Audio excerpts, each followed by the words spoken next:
Morning दोस्तों, ये हमारे 150 किलोमीटर सफ़र का डे 3 और हम अभी सुबह सुबह उठे हैं और हम जाने वाले हैं अभी नखत्राणा की तरफ, जो हमारे यहाँ से 40 किलोमीटर दूर है। अभी हम लोग थोड़ा नाश्ता वास्ता करेंगे और आपको दिखाएंगे हम लोग क्या नाश्ता वास्ता कर रहे हैं और आगे आपको मिलते हैं। तब तक हमारे साथ बने रहिए। तो देख सकते हो अभी का हमारा नाश्ता पूड़ी और सब्जी और इसके साथ मिला हमें छाछ। अभी हम लोग ये नाश्ता करके जाएंगे आगे की तरफ। वहाँ से नाश्ता वास्ता करके निकल चुके हैं और हम अभी आगे की तरफ जा रहे हैं।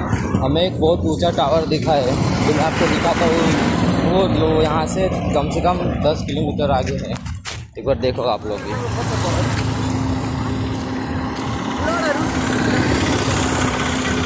जो सामने आपको टावर दिख रहा है ना, वो हमारे कम से कम 10 किलोमीटर दूर है और लगता है ऐसा ही कि हमारे पास में है।